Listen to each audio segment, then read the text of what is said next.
नमस्कार दोस्तों। व्रतों में एकादशी को प्रधान और सर्व सिद्धि को देने वाला माना गया है। मार्गशीर्ष मास के कृष्ण पक्ष की एकादशी तिथि को उत्पन्ना एकादशी के नाम से जाना जाता है। इस दिन व्रत रखने से सभी मनोवांछित फल की प्राप्ति होती है, घर में सुख समृद्धि आती है और मन में निर्मल होता है। मार्गशीर्ष मास के कृष्ण पक्ष की 11 यानी 11वीं तिथि को भगवान विष्णु से एकादशी प्रकट हुई थी, इसलिए इस दिन उत्पन्ना एकादशी का व्रत रखा जाता है और इसी दिन से एकादशी व्रत करने की शुरुआत हुई। एकादशी का व्रत आरोग्य, संतान प्राप्ति और मोक्ष की प्राप्ति के लिए किया जाने वाला व्रत है। किसी भी तरह का मानसिक समस्या हो, इस व्रत के प्रभाव से दूर हो जाती है। जन्म जन्मांतर के पाप नष्ट हो जाते हैं और अंत में मोक्ष की प्राप्ति भी होती है। जो भी भक्त अपने जीवन में पहली बार एकादशी का व्रत प्रारंभ करना चाहता हो, उन्हें उत्पन्ना एकादशी के दिन से व्रत प्रारंभ करना चाहिए। कथा के अनुसार एक बार भगवान श्री विष्णु और मुन नामक दैत्य के बीच भीषण युद्ध हो रहा था। युद्ध के बीच में भगवान विष्णु जब थक गए थे तो वह बद्रिका आश्रम में गुफा में जाकर विश्राम करने लगे। दरअसल विश्राम के पीछे भी भगवान श्री विष्णु की लीला ही थी। इसी बीच राक्षस मोर भगवान विष्णु का पीछा करते हुए उसी गुफा में पहुंच गया और विश्राम कर रहे भगवान विष्णु जी को उसने मारना चाहा। तभी विष्णु जी के शरीर से एक दिव्य तेज प्रकट हुआ, जो एक देवी के रूप में परिवर्तित हो गया। उन्होंने राक्षस का वध कर दिया। जिस दिन यह घटना घटित हुई वह मार्गशीर्ष मास की कृष्ण पक्ष की 11वीं तिथि थी। देवी से भगवान विष्णु बहुत प्रसन्न हुए और उन्होंने उनका नाम एकादशी रख दिया।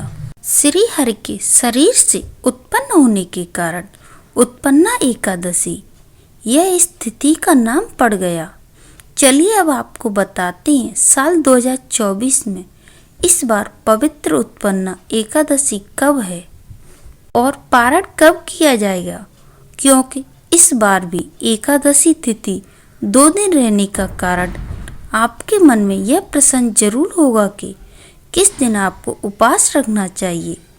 इस बार मार्गशीर्ष मास की कृष्ण पक्ष की एकादशी तिथि प्रारंभ होगी 26 नवंबर दिन मंगलवार को 1:03 AM से देखा जाए तो यह सोमवार की मध्य रात्रि का समय होगा और एकादशी तिथि की समाप्ति होगी 27 नवंबर दिन बुधवार को सुबह 3:47 पर दिन मंगलवार के दिन सुबह से लेकर रात तक एकादशी तिथि विद्यमान रहेगी। मंगलवार को तो एकादशी तिथि ही है, लेकिन साथ ही साथ बुधवार के दिन भी एकादशी तिथि का स्पर्श हो रहा है, यानी इस दिन भी सूर्योदय से पहले एकादशी रहेगी। तो इस बार एकादशी का व्रत 2 दिन रखा जाएगा, यानी 26 नवंबर मंगलवार और 27 नवंबर बुधवार को। शास्त्रों में ऐसा कहा गया है कि जब भी एकादशी तिथि 2 दिन होती है तो दूसरे दिन वाली एकादशी व्रत रखना ज़्यादा पुण्यदायी होता है। अब यहाँ पर आपकी इच्छा है और आपकी श्रद्धा पर निर्भर करता है कि आप किस दिन उपवास रखना चाहते हैं। अगर मेरी बात करें तो आपको 27 नवंबर बुधवार को ही एकादशी का व्रत रखना चाहिए, लेकिन फिर भी बहुत से लोग एक दिन पहले वाली एकादशी में ही व्रत रख लेते हैं। तो आपको दोनों ही दिन पारण मुहूर्त के बारे में भी बताएंगे। 26 नवंबर मंगलवार को ब्रह्म मुहूर्त सुबह 5:01 से 6:04 तक रहेगा। अभिजीत मुहूर्त सुबह 11:52 से दोपहर 12:35 तक रहेगा। योग जो कि बहुत ही शुभ योग होता है।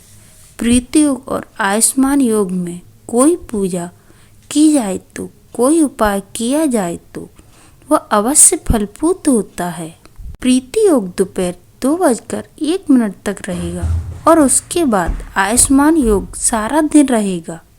प्रातःकाल पूजा का मुहूर्त रहेगा सुबह 5:32 से 6:53 तक। सायंकाल पूजा का शुभ मुहूर्त रहेगा शाम 5:24 से शाम 6:45 तक और राहु काल दोपहर 3 बजे से 4:30 बजे तक रहेगा। द्वादशी तिथि प्रारंभ होगी 27 नवंबर दिन बुधवार को सुबह 3:04 से और समाप्त होगी 28 नवंबर गुरुवार को सुबह 6:24 पर। अब आपको यहाँ पर एक बात का विशेष ध्यान रखना है कि जब भी आप एकादशी का व्रत रखना चाहते हैं तो आपको अगले दिन व्रत का पारण करते समय यानी व्रत खोलते समय यह भी देखा जाता है कि उस दिन हरवासर तो नहीं है, क्योंकि हरवासर की समाप्ति के बाद ही व्रत खोला जाता है और हरवासर का जो समय होता है वह लगभग 5 से 6 घंटे का समय होता है। द्वादशी तिथि लगते ही द्वादशी तिथि के साथ साथ हरवासर का समय शुरू हो जाता है। इस समय भूल से भी व्रत नहीं खोलना चाहिए। और बुधवार को इस बार हरवासर सिद्धि योग बन रहा है। सूर्योदय होगा इस दिन सुबह 6:53 पर और सूर्यास्त होगा शाम 5:36 पर। ब्रह्म मुहूर्त में सुबह 5:01 से 6:04 तक रहेगा। आयुष्मान योग दोपहर 3:13 तक रहेगा और बाद में सौभाग्य योग सारा दिन रहेगा। हस्त नक्षत्र 4 सुबह 34 तक रहेगा और बाद में पूरा दिन चित्रा नक्षत्र रहेगा। बहुत ही शुभ दिन रहने वाला है। आपकी पूजा, आपका व्रत अवश्य फलित होगा। राहु काल दोपहर 12 बजे से 1:30 तक रहेगा।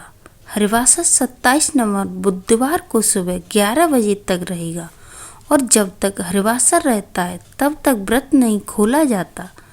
तो जो लोग 27 नवंबर बुधवार को व्रत एकादशी का व्रत खोलेगा वो हरवासर के समय भगवान की पूजा कर सकते हैं, भोग लगा सकते हैं और दान दे सकते हैं, लेकिन शुभ मुहूर्त ही आपको व्रत खोलना चाहिए। 27 नवंबर बुधवार को दोपहर 1:31 से 3:04 तक जो समय है वह व्रत खोलने का यानी व्रत का पारण शुभ मुहूर्त रहेगा। इसी समय आपको अन्न ग्रहण करना चाहिए।